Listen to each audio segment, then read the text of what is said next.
over 60 hours per week. And this new epidemic of post-war Japan is attributed to the nation's economic prominence after the devastation of the war. Karoshi. Karoshi is a term specifically created to refer to overwork death. The most common causes of Karoshi death are heart attacks and strokes due to stress and malnourishment. Not long after this, in the 90s, Japan's economic bubble from post-war success would burst.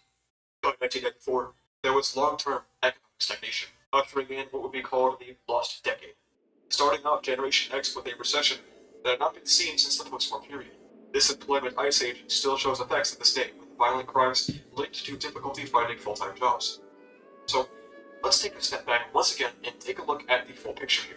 Isekai became largely popular during a time where working conditions were at some of their lowest, excruciatingly long work hours and extreme, sometimes unpaid work, coupled with young men not feeling like they have the free time to form meaningful bonds, especially during the height of women's liberation and the hyper-conservative masculine ideal of family values came crashing down in a world with birth rates plummeting due to the aforementioned issues that always felt like it was seconds from ending during the Cold War. Is it really a mystery as to why so many people flock to escapist material like isekai?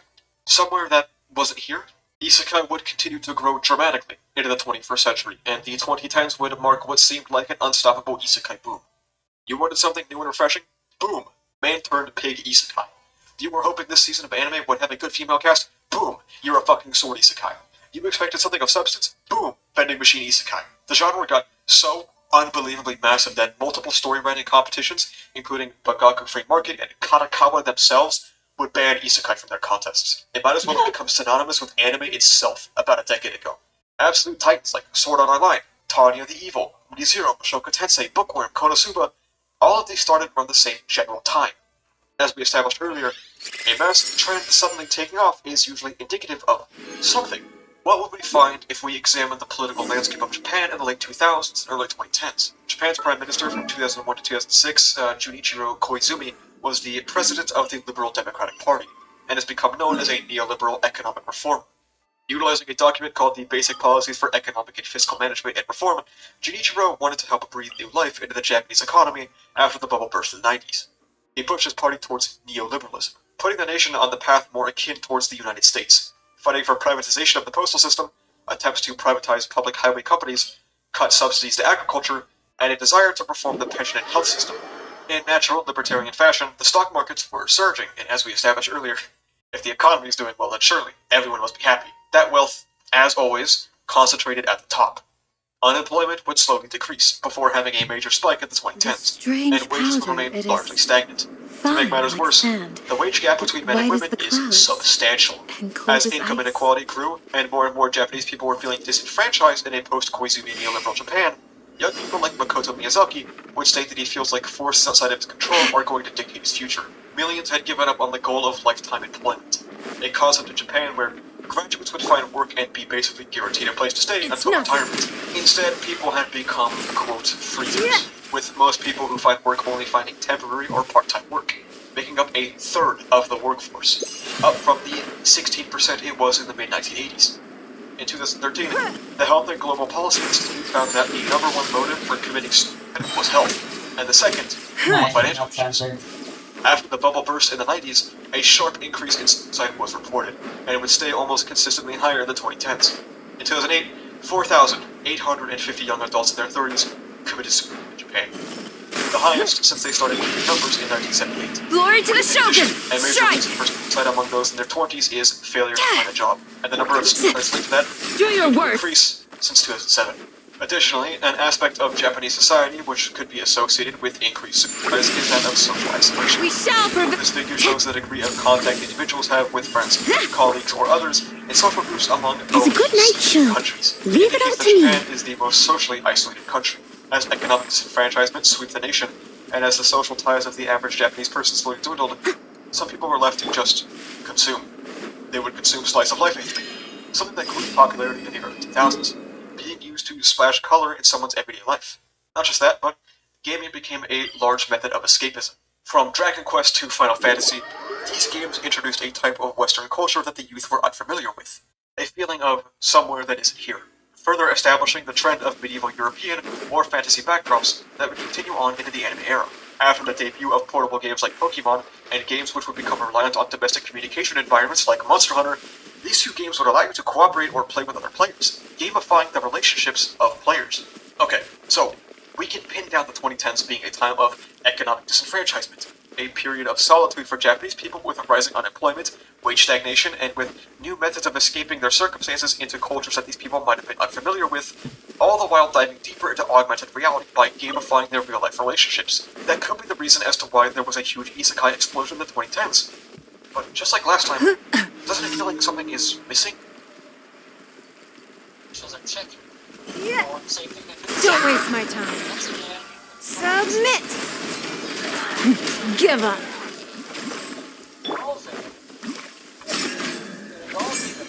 Pin them down. I must leave no stone unturned. Don't waste my time. Tonight, nuclear officials there warning of a possible nuclear reactor meltdown. They have been watching 3 facilities near the epicenter with concern all day, and at one of them, fuel rods are now exposed, and if they stay that way, they could release radioactivity and a disaster of unknown proportions. The effort to sort through the massive disaster areas in northern Japan is just beginning to take. After the earthquake that ravaged Japan and its nuclear reactor in March 2011, Tokyo Deputy Too Governor easy. Yosei Naoki stated that everydayness that kept Japan's society afloat. Storm the front. Several weeks after the earthquake, it had become known Hear my that this prayer. was a long-term problem. This was an overwhelming, Your society life is event, mine. and while what most would consider that everydayness would return, something would be fundamentally missing. The future of that nuclear power plant would be something that would intermingle with their sense of the everyday. Time to clean As up. people desperately sought for somewhere that isn't here, technology, the internet, would expand the here. What the nuclear disaster led to was not the end of the everyday, of the everyday in the form. A shift can be seen in anime and manga post Fukushima, like this feeling of constant disaster and the determination to continue regardless of adversity. Steins Gate, Erased, and Attack on Titan would all have their cast see success in the face of that adversity. What it is equating in terms of otaku culture is that anything that can happen will happen, and the specter of nuclear annihilation is no longer off the table. Fukushima and nuclear energy is something that they had felt that they were in control of. Japan is a series of small islands that are constantly under threat of multiple types of natural disasters, and as Murakami Haruki, a famed Japanese novelist, put it, quote, to be Japanese means, in a certain sense, to live alongside a variety of natural catastrophes. The concept of disaster has been seared deeply into the Japanese spirit. This was something, however, that was under the control of the Japanese people, or so they thought. A series of failures led to the meltdown of that nuclear facility after the earthquake and subsequent tsunami, and it shook the entire nation. 4 years after the disaster, 32 million people in Japan were still said to be affected by the disaster. And when people lose control, they look to other sources of happiness. A desire to delve further into How can I smash all these training dummies at event. once? A desire to escape economic hardship that only grows worse. A wish to fulfill for people who have no time to form bonds or relationships. People turn to the most escapist, wish-fulfilling genre that exists. It appeals to a desire to become someone else, to lead to the life they feel has already gone down the drain, of nuclear annihilation, or perpetual, unfulfilling employment. Isekai often tackling the Shame. feelings of Didn't augmented reality, using many tropes or How aspects can I of video smash all games these training one would dummies expect at to help escape once? from the harsh cruelty of reality. A paper that was massively influential in this video, So written by that's how to Uno do it. Tsunehiro, I'm would go on to impressed. equate it to Murakami Haruki's acceptance speech for the Jerusalem Prize in 2009, in which he employed an analogy between an egg and a wall. Were there a high, stiff wall, and an egg to crash against it and break it, I would stand on the side of the egg, he says. No matter how correct the wall is, or how wrong the egg is, I will stand on the side of the egg. Can others determine what is right and what is wrong? Perhaps this extends to time or history. We cannot allow the system to turn us into feed. The system has not created us. We have created the system. The wall is the structure of the world, and the eggs are the individuals. While this thing, the reactors, the wall, is a thing of our own creation, it is also something that is increasingly out of our hands and beyond our ability to control. The atomic bomb dropped at the climax of World War II represents an old wall. By contrast, Fukushima symbolizes the death of an old and Ad the birth Astra of a Abyssal. What Murakami had done was write a multitude of stories about disaster Thank you for and even completing earthquakes. today's And commissions. what writers or Here creators is try to do is give form to the people and structure of the world. The Fukushima power plant has surfaced. The reactor has overtaken the abstract power portrayed through fictional works, and is gaining increasingly concrete form. Born not outside but inside of our world, a sense of wonderment at a Leviathan apparatus run wild has thrust itself onto the people. The reactors are something which they have created, and that which can kill them. beyond control. Impersonal without narrative. A wall for the people, presence before their eyes. The earthquake has brought visualization of the new structure of the world. Pseudo-hero further argues, we can describe the everyday stereotype as the incontrovertible death of the wonky egg, the system and humanity. Removing a close observation of minimal interpersonal relations, the everyday is a timeless performance immersed in portrayals of school life, resulting in an imaginary that eliminates the wall, zeroes only its relationship with the eggs. What the earthquake did was refuel the imaginations of the 2010s. The To relationship manifest with the eternity per the almighty Believe it or not, Shogun's this will. video is still about that. It's a genre that is a very laid-back examination that taps into shared experiences. The eggs and pseudo-heroes analogy all come together in this genre to bond over the tiredness of life, to bond over social, economic, or interpersonal hardship. Just like how augmented reality brought people into a different place, and how portable gaming systems would bring those people together to communicate with each other and work together, Isekai would bridge the gap between the two, creating a new reality That actually really to sucks. relate to each other and experience an escapist, wish-fulfilling structure. So, how did Isekai get into the state it's currently in, where most people scoff at hearing its involvement in a series? After working a 600-hour shift, making piss-poor money, and fearing a nuclear meltdown, maybe it would be appealing to sit down and watch a guy you could easily self-insert into become the strongest dude in the universe. Get all the hot-headed women you can think of and just win. Maybe they just want to feel like they've won for once, and the only way they can think to do that is to be somewhere that isn't here. It might not be everyone's cup of tea, and that is an absolvent of any terrible takes on social issues that it might have. But that is a good place to start when you wonder how we got here. Thank you so much for watching. If you like this video, please remember to like, comment, and subscribe for the funny YouTube algorithm. You can check the description down below to follow me on Twitter, where I'm objectively correct all the time. You can also join my Discord, where we talk about My Hero Academia, or EC, or Jujutsu Kaisen, and stuff like that. And you can I think they're starting my YouTube. Something funky.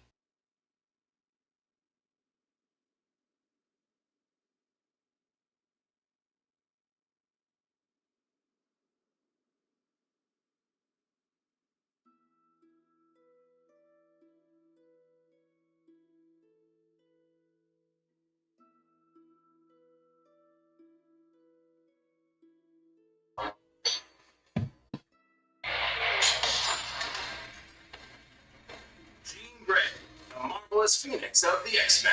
Raven, the head of the Red Legion Demon Wings of the Teen Titans.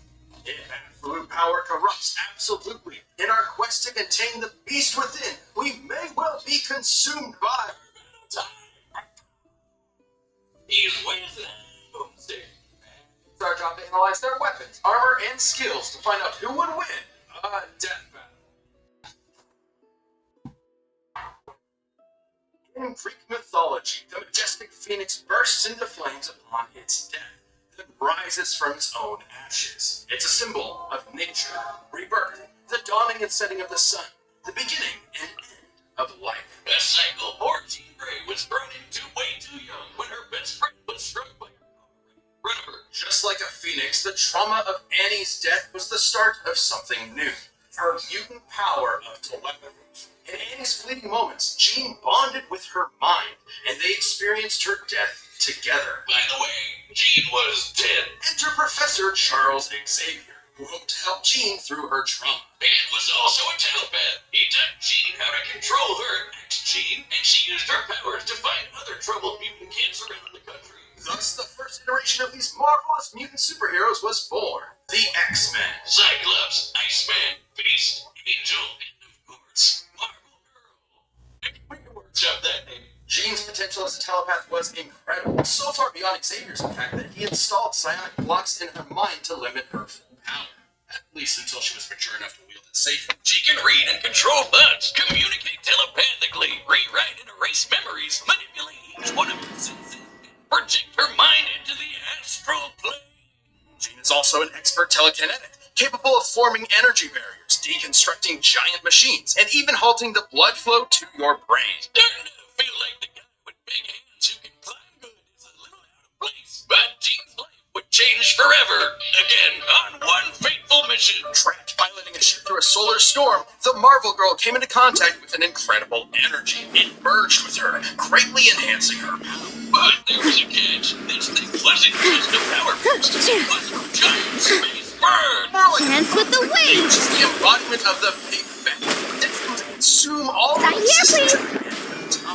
This is the Phoenix Force. Wait, where's I see everything! Super? What? Four. Phoenix Force desires destruction. Its fire will one day consume all of existence. There's Clearly purpose. knowledge. Unfortunately, this need for annihilation would prove too much for she, Positions. manipulating and corrupting her until a thoughtless moment where she obliterated Everyone hold entire hands. civilized planet. Millions of lives Coming through. simply erased. This was the dawn of the Dark Phoenix. Yeah, when Jean figured out what happened, she was not okay. Nope. What's great? Influence right back up. It's a Phoenix. And so, rather than allow this absolute power to consume her, she Shatter. heroically Spring forth. sacrificed herself. Lightning, The purify! What?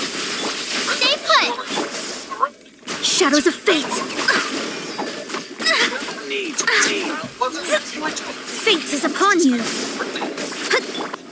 Ready, go! Let me scry! Stand with me! It's the Phoenix King can Propagate. generate amounts of Don't be cosmic scared. energy, absorb power from others, manipulate matter, subatomic level, scorch your soul with psionic flames. Shadows of fate! Of the Phoenix itself. Dissipate! Burst and burn hotter than a supernova. The Phoenix can basically do anything. Sometimes. Germinate. Delved into destiny, written in the stars. Infinite distances in seconds. Boost abilities to the max. She's physically strong enough to fight them. She's a strong telepathic moondragon. What the? Damn. You know, the Infinity Gauntlet blade that controls all minds in the universe? And should Jean fall, the Phoenix can always resurrect her. So long as her soul remains intact, it will reform her body no matter how many times it's destroyed. Which is good, since she's died literally 15 All my strength! All eyes on me! Bruh. I see everything! The Temple of Wisdom! Bruh. Express delivery! Scratch that!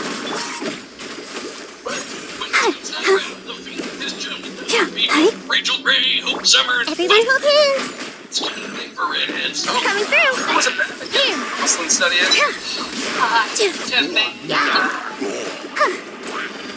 Bye. I see everything! Plenty of ways to choose from. Phoenix Share will my often knowledge. head back with Jean. I'll protect us! Yeah!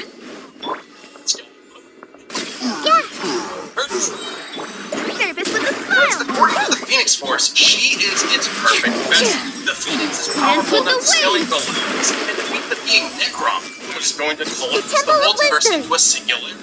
Oh man, look, it seems the Phoenix saved the entire omniverse from destruction. Basic embodiment of the previous multiverse got mad and tried to flood reality with his evil juices. So Old Man Phoenix helped like a tsunami. Out of my way! Our bond is strong! Don't get him, Bugler! Bugler, you're up! And the threat of its ultimate destruction. When Jean Fate is upon you! is the most innocent person ever, so she eventually sort of through the Phoenix Force And when they're combined, emotionally stabilized, Jean reaches Get her with me. ultimate state of being, the White Phoenix Stay of put. the Realm. So, like, those bonds. Bullshit. Propagate! Perfect merging of Jean and the Phoenix Force, allowing her to control time and space in all three Spring forward. universes in Earth. Give her dominion over the White Roof, the highest plane of existence and the center of the Phoenix's power. Beyond the far shore of reality, it is a dimension the Phoenix has complete control over, and even gets stronger while in it. But Phoenix could never get out of that let's kill everyone mindset, so Jean finally confronted it and dumped his ass. Yeah, she dumped a cosmic god of destruction. You go, girl. Time to take back good old days. Wait,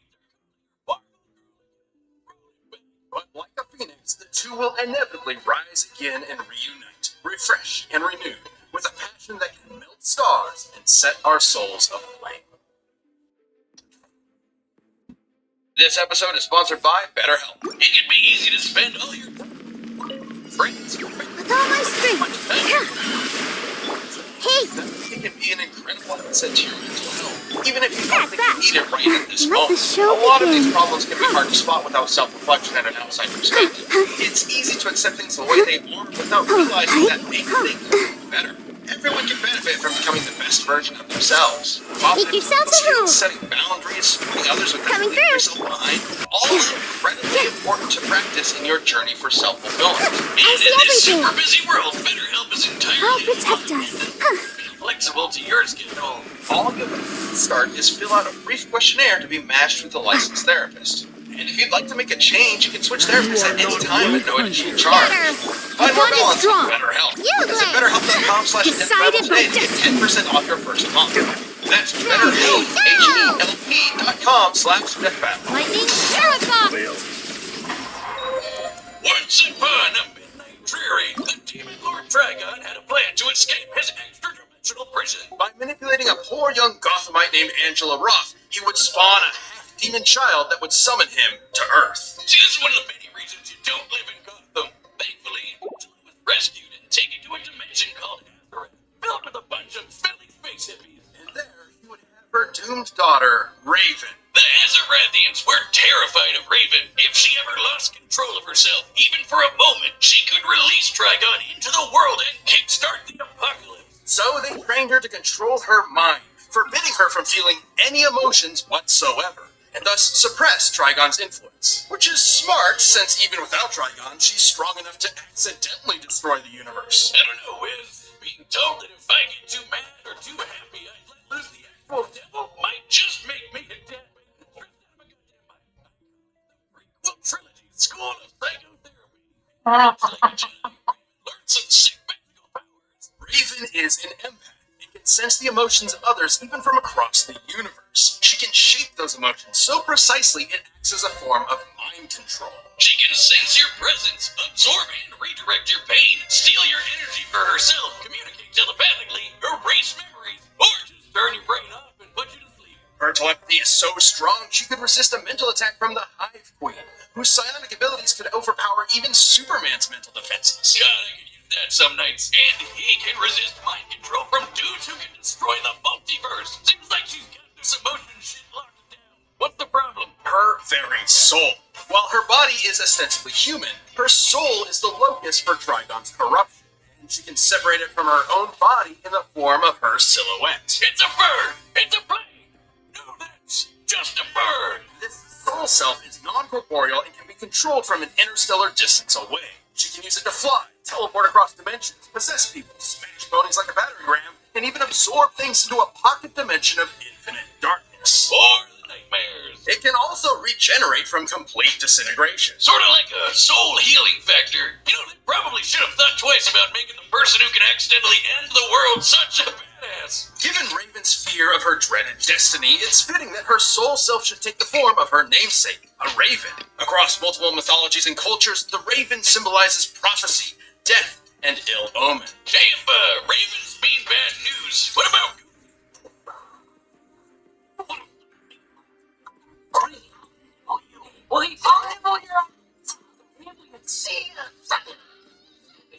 Oh, right.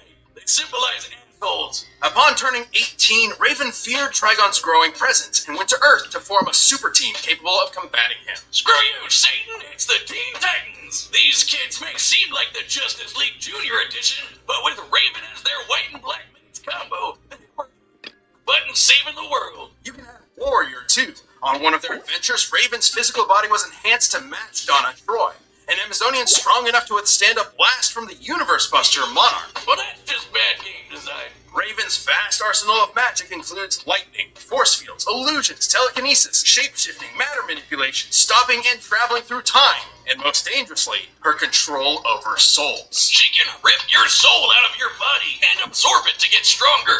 Even controlling a universe full of souls all at once is no big deal. And should someone attempt to possess her, she can tether their soul to hers, absorbing them. Like in a possible future timeline where she did just that to the four horsemen of the apocalypse. She got strong enough to destroy all of creation. She was called the Unkindness, which is actually the term for a group of ravens. Neat. All of these powers made her an incredible asset for the Titans. No longer alone in Azarath, awaiting inevitable doom, Raven found a new home with new friends. And a potential green-skinned love interest that There is no escape. Everyone hold hands. Share my knowledge. The Church of Blood, the Back here, alien please. conqueror Mongol, and the Brotherhood of Evil. However, the more Right here. Raven used her powers, the more Trigon's influence grew, unleashing a frightening A transformation. sight to behold. Dark Raven. Yeah, you can throw empathy out the window. Dark Raven Right now. is a force of Emerge. pure destruction.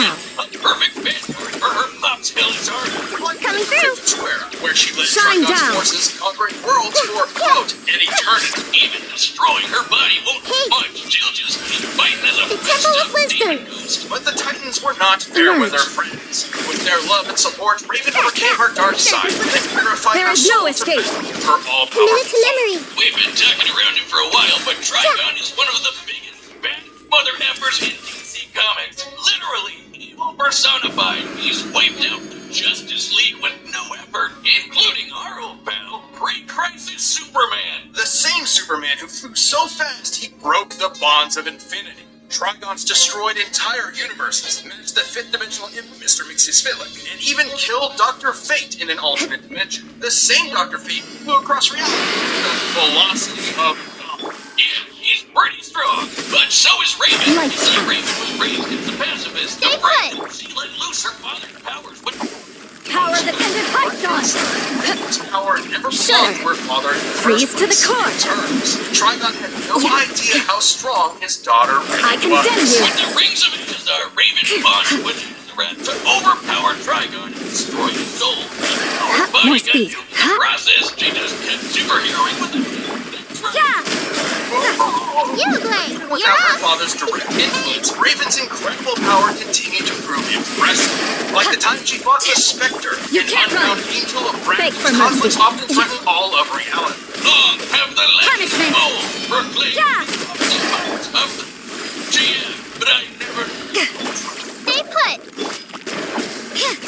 You can't Doom run. are the shadow-clad sorceress. With her teammates at her side, there's no future this Titan can't Judgment. overcome. Huh? Sunset from the head for all possibilities. Yes. It's time for a burn Shudder.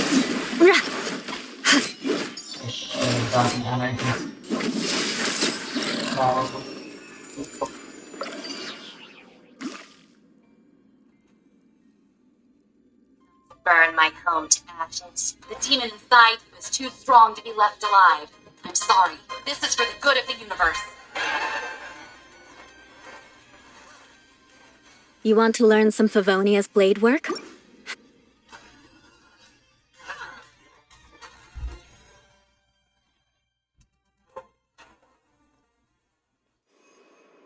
Bactrian?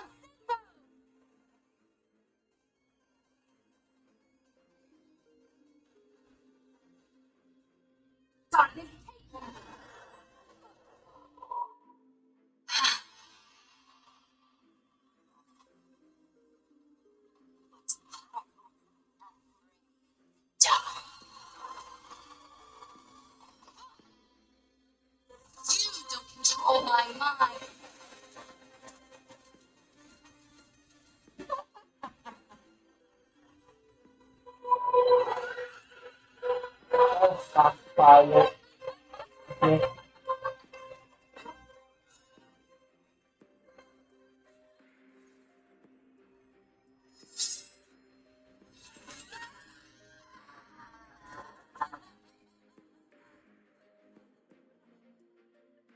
It's too late for you now.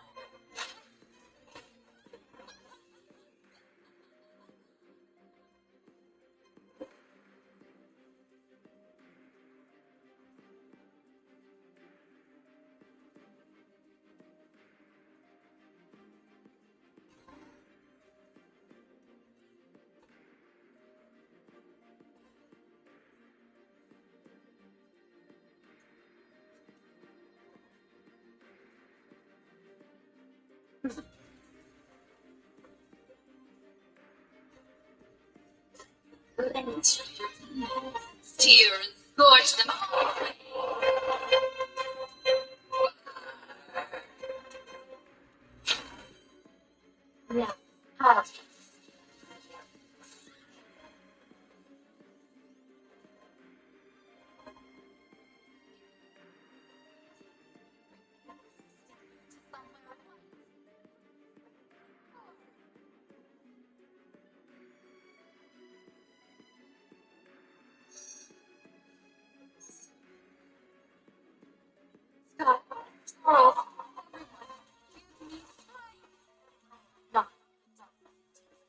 I am the father of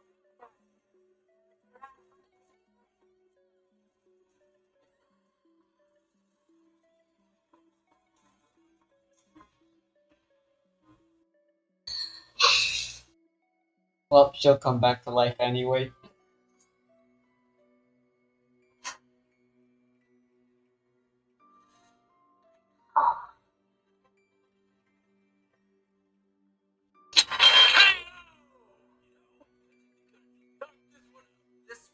Agreeable, actually. Perhaps that's surprising, since Raven's reputation hardly matches that of the almighty Phoenix. Probably, because Raven's always holding back. When she does it, you don't have to dig too deep to see that the two are evenly. Force was strong enough to hold back the destruction of all creation. But Raven had multiple showings of battling similarly powerful characters like Trigon and the Spectre. And both could compete with speeds exceeding infinity. Sure, Jean got a power boost in the White Hot Room, but Shine down! I see everything! overpowered before. Sharing my knowledge! Right on. Where do you think you're Emerge. Right here. Were I'm immeasurably always powerful watching. beings. Both could Emerge, control right here. time, and both could absorb each energy. However, Raven's ability to survive and fight is just her soul. Illusion shattered. Torn to oblivion. Fights. Worst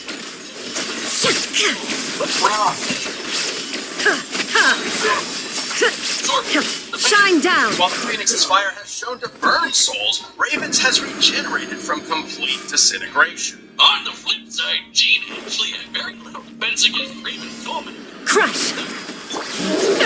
But To ashes. Yeah. Soul shattered, the Phoenix was actually capable of healing it on its own. Don't be scared. Well, of course, you know, Bill Judgment. reborn in the White Hot Room. Shiver. This continued on for years. Beg for mercy. so, Vengeance will be mine. but ultimately, Rack and ruin. the big Raven was one of the strongest Well beings met. we've ever seen. But Raven's own loss of might were really effective, and neat soul-destroying powers snuffed out her Punishment. well, Uruguay, you're up. Don't get him, Uruguay. Shudder. Thanks for watching. Stay tuned. We have a new death battle releasing every 2 weeks this year. And click the join button to get new perks and extra content. Planet level members even see death battles before anyone else, so don't miss out. So let's get to the square root of the matter and take a look at all the events and mishaps that occurred on the Hermitcraft server this week. Starting with Vintage Beef, who is back on the server and already uncomfortably close. Miss the space? What about this space? Huh? Closer? That's as close as I can get. Beef's main priority is kicking off Season I see 2 of everything. his Hermitcraft TCG with a bang. Make yourselves and at home. luckily his old deck already fits the new points-based deck build. Coming through. Unluckily for him, new players have Emerge, already right had here. a chance to build new decks and Nothing play lasts some practice forever. matches. So it's turned into mincemeat in his first match against Emerge. HP Crafting. Right here. Everyone hold hands. Sharing my knowledge. There is no escape. Now you shall perish. But when he goes to update the win roster or with all the new results, stats nerds rejoice. Shine He down. finds a new visualizer for all his matches, waiting in Coming the through. I have to check this out. Right Is this now. like sort of a Emerge. sort of thing? Ha! XB has beat Cub. Is that what that means? The green? Does that mean Scar has lost to Cub? Possibly. I don't know what this is, but I love it. Because Joe Hills has also been in the zone for TCG, played practice matches and tournament matchups, and Beg for even mercy. modifying his Power deck that ended with high a shot. tight matchup advantage. It's time to see if all of the time Shudder. I've spent refereeing Season 2 Stay games put. will pay off. As I've applied what I've learned in this strategy to tweak my single Freeze to the core. The side effect I is that Joe condemn you. has a this important win-loss chart, Yeah. a graphic The odds are representation against of all us. these numbers, which he executes with the help of Cubfan and Solid Leo. In fact, they execute each other a few times, because the simplest way of representing a hermit on this server is with their player head, or if you're Joe, an egg with your face painted on it. Were they pretty powerful? Yes, but so wasn't prepared very well. But I see everything. just Make yourselves at prepared home. very well. The system is pretty simple though. Each player will play each other player twice, so they have two colours to represent here, a win right from now. either side of the Emerge. chart. A sight to They behold. complete the remaining concrete panther in a tower so people can mark their own wins and losses. Joe's record so far has been pretty solid, including another win against Cubfan shortly afterwards. Unwittingly, like Jevin may be about to tip the scale of conflict for the museum rivalry. Zombie Leo and Cubfan were chipping away at for a few months. Beg for It's mercy. not even his fake Judgment. artifact shenanigans the beast Shiver. mode. It's the stuff Carl is willing to pay. Don't be scared. More speed. No credit where Blood of frost. when Carl once again shows up to Crush. exchange valuable historic transport items. Yeah. Status, Jevin does not hesitate to try and swap the items for mimics as soon as he turns around. Oh my god. No! Power that ended height. Stay put. Ready, go. Telling the same You can't run. Jump. No, it's what Carl brings as a reward that's the issue here. The crown from Zombie Cleo's museum. Not the Shudder. one, the giant logo from the front of the building. The biggest tiny crown on the server. This is Rack the and royal ruin. crown of the Royal Museum. Oh my god. You steal that from Cleo's Museum? Yeah, I see how it is. You'd almost swear Club is setting Jevin up as a target for the now king. But we won't have a confirmation until Club uploads his side of this Spy vs. Spy. You can't run. What are the three things that you need to live like a king? To Power, ashes. money, Beg for mercy. Vengeance will be mine. ruthless independence. That's good guess. That's a good guess. That's a good guess. For his part, Jevin expands the arrangement of royal subjects with armor stand cod people in the Cathedral Market, as well as literally paving the literal road from the place all the way to his Castle Keep storage room. Maybe testing out Azuma Void's Camel Dash minigame reminded him how nice it is to have solid ground beneath one's feet. It's the one thing camels have been really useful for. By contrast, False Symmetry actually hits a roadblock with her own Castle Keep. It's just too darn polished to easily find something to improve.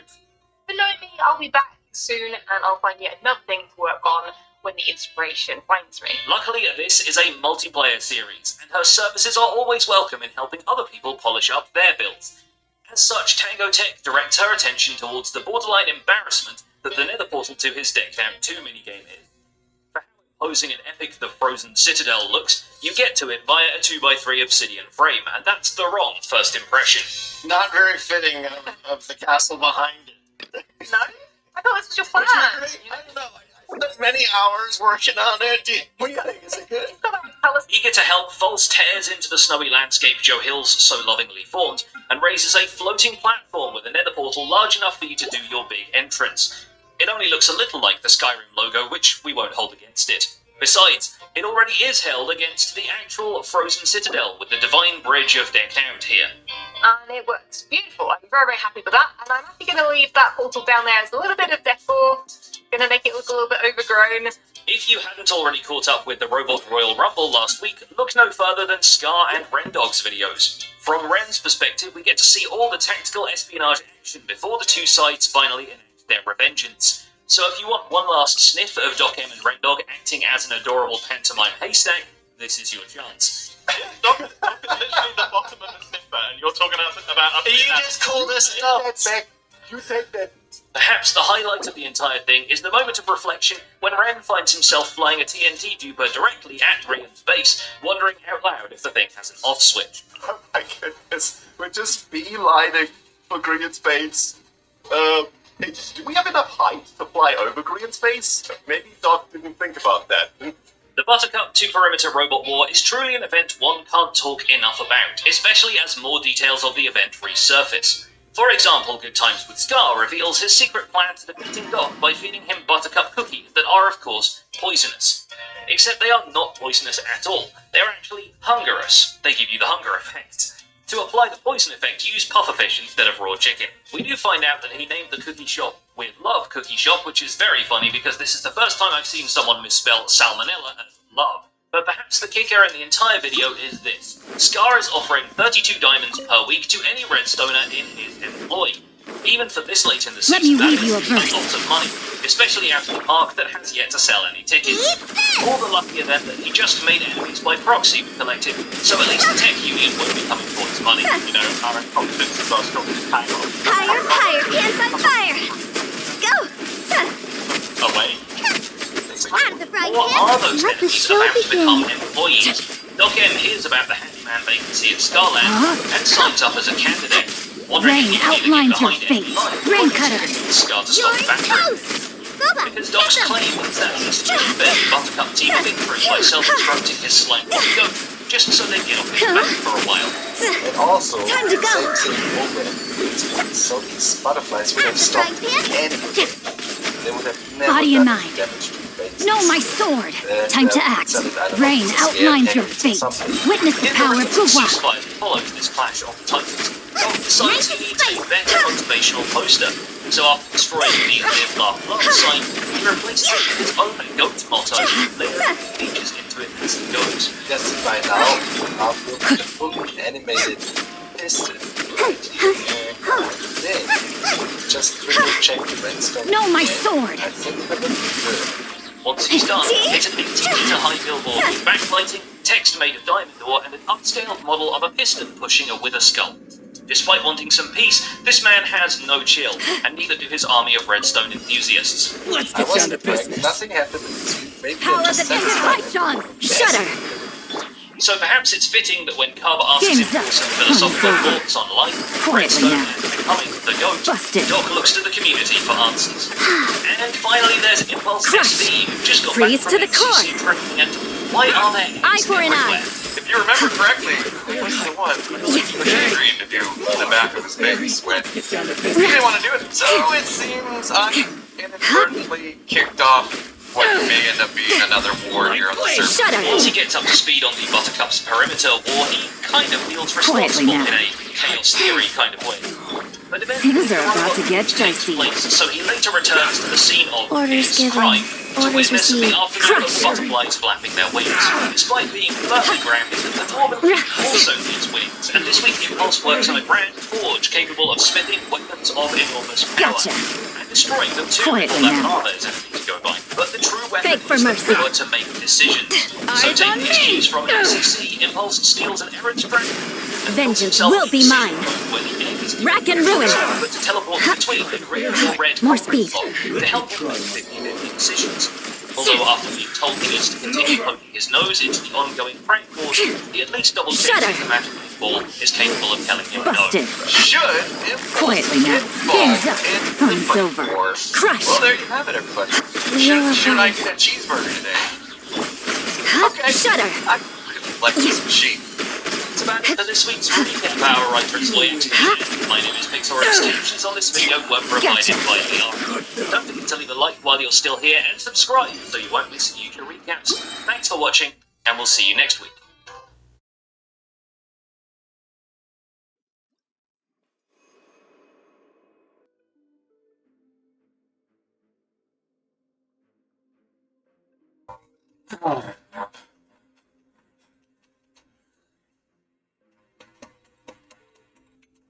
Comic relief friend, there's a shadow outside.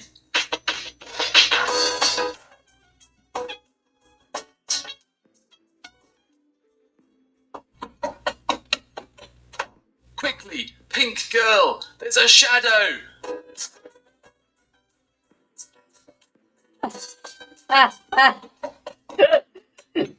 Hey, quick.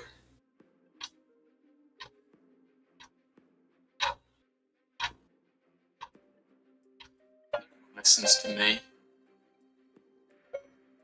Did you say shadow outside?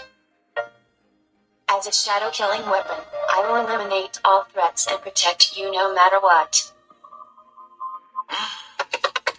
Behind that door is the scariest, spookiest, most deranged, evil, and powerful thing I have ever seen. This at school.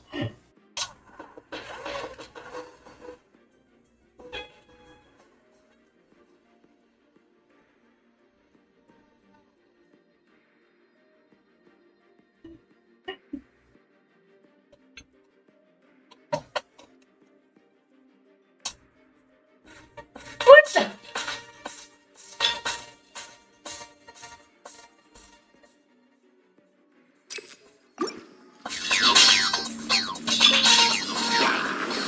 Rain outlines your fate. Rain cutter. I'll protect us.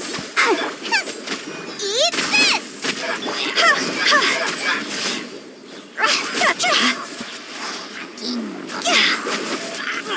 Higher, higher, pants on fire!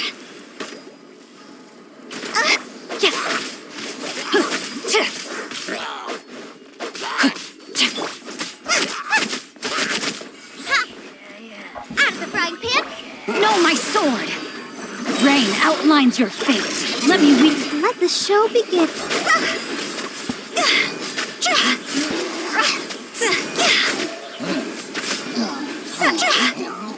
Hey, nice and spicy. La la la la la. See? Time to go. Go. Boba, get them. Rain cutter! No, my sword!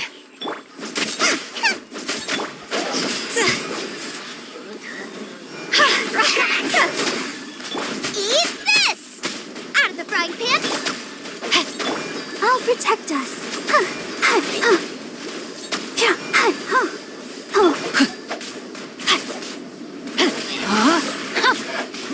Let me weave you a verse.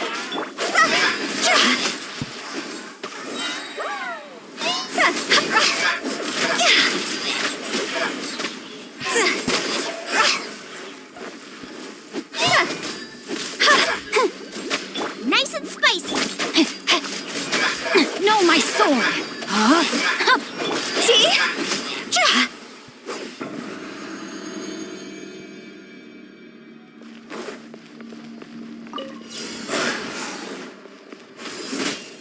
Crush! Things are about to get dicey. Quietly now.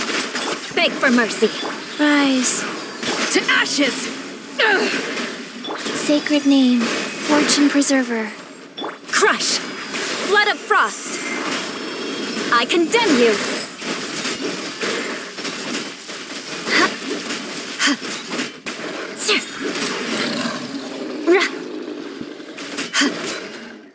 Beg for mercy.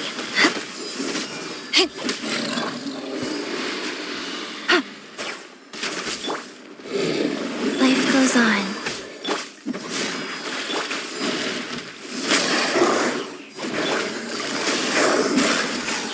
Busted. Here comes the catch. Shudder.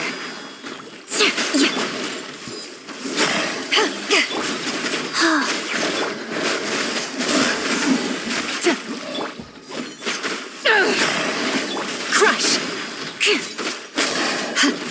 Power that ended high. Gotcha. Game's up. Fun's over. Rise. Beg for mercy. Vengeance will be mine.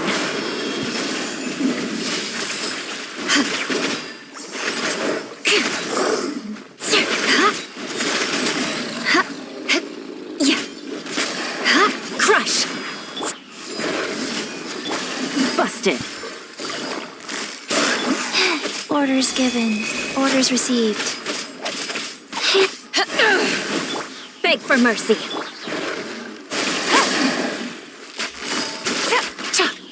Things are about to get dicey. Wheel of life. Shudder.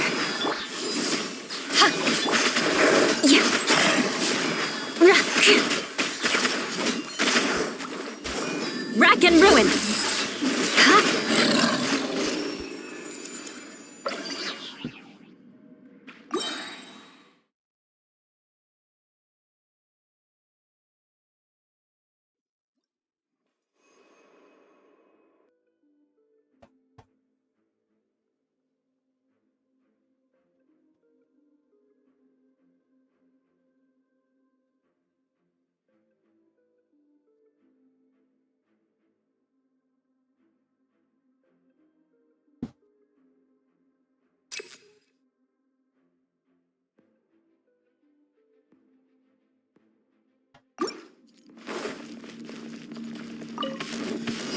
From the ashes,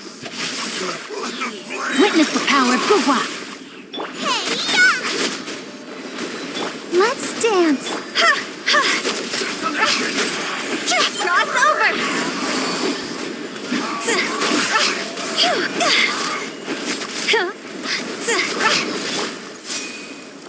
At the frying pan.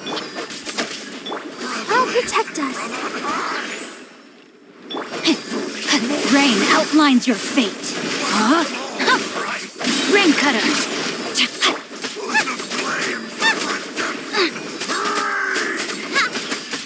You're toast. Kitty.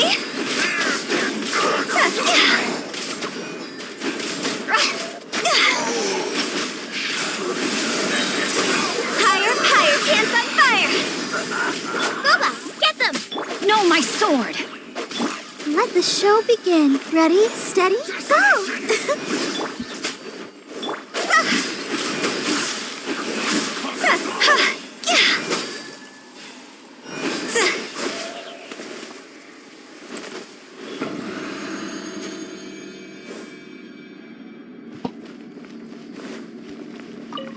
Your journey ends here, Lord of Sin. Gotcha. Your sacrifice is Busted. ready. Take it easy. Rise. Big. To ashes.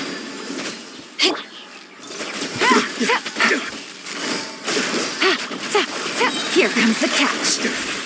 Shudder. Freeze to the core. Eye for an eye. Now you test my patience.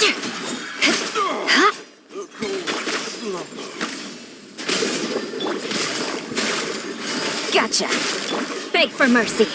Wheel of life. Sacred name. Fortune preserve. We'll meet. Sure, there's still one more wave. Dance with me. Take it easy. Game's up. Fun's over. The show's only just begun. Eyes on me! Crush! Vengeance will be mine. I condemn you. Not done yet. We're here to watch. Life goes on. Shudder! Beg for mercy.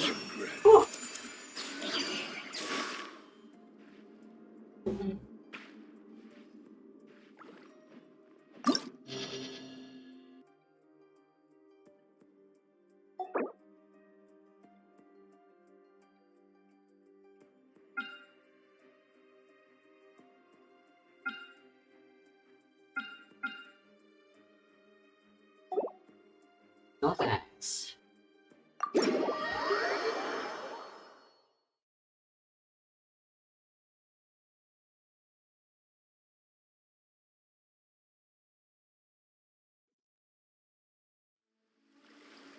These are Minecraft hacks that don't seem obvious, but you wouldn't want to forget about them. Starting with this trick to get infinite supply of the best food in the game. Suspicious stew is a great food source, but it's not great to craft, especially when you can't stack them. So if you can't easily hold on to a stack of suspicious stew, the next best thing is to get yourself a mushroom. And not just anyone, but if you shock it with lightning, sorry little guy, and then feed it the flower of your choice, preferably a dandelion because it's the best one. Then that's how you get an infinite amount of suspicious stew. Though worth mentioning is that the flower only works once per. So if you wanted 64 saturation suspicious stew, you need 64 dandelions. Luckily, those are easier to farm than the other suspicious stew. It's a simpler trade-off. Lighting up your base is great, but you never want to be too obvious about it. Having a torch on the ground doesn't look the best, is what I'm trying to say. But luckily, there is a way for us to hide it. Since we place down a torch and then have an armor stand entity drop on top of it, then after you suit up that armor stand with whatever armor of your choice, then you'll have successfully made hidden lighting within your base. Now, I'm not saying that you should go and spam a bunch of armor stands around your base. That looks more awkward than torches. I think looking for little alternatives like this can really make a difference when you can.